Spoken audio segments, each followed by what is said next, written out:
The Zen tradition is noted for face-to-face teaching, one-on-one teaching. That the transmission in Zen Buddhism is really often talked about being an intimate one.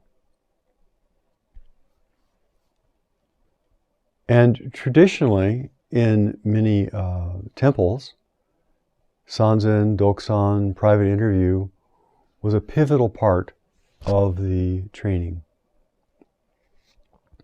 In the large, historically, I understand, in the large Chinese monasteries where there may have been 1,000 monks, the number of people who actually got that face-to-face training was actually very small, because there just was not the time or resources or even interest in having that kind of connection.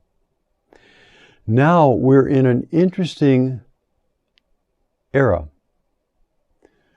with hundreds or thousands of people who are practicing together. No teacher has the capacity to actually meet face to face with the people who are interested in Dharma. So what do we do?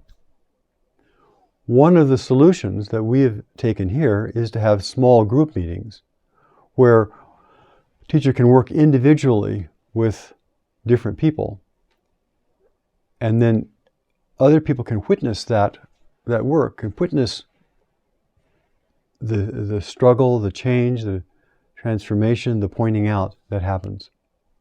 That has many advantages.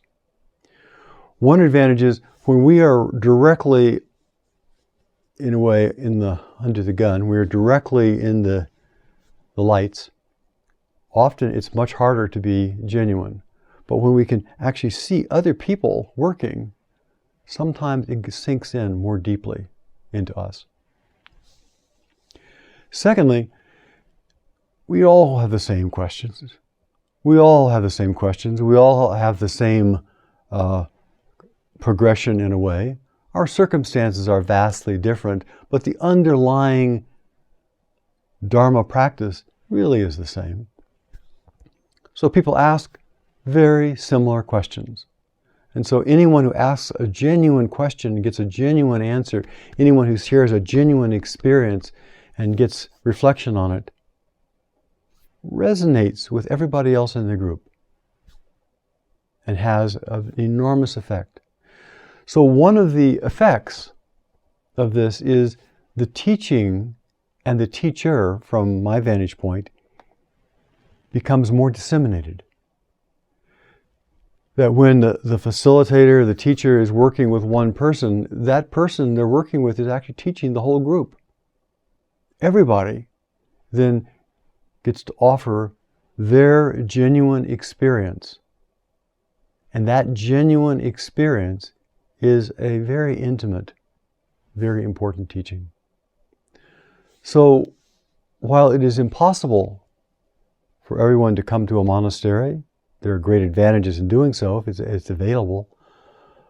But there also are great advantages to really working together with a group of people who have the same essential motivation for liberation and have the same essential interest in looking at the nature of mind.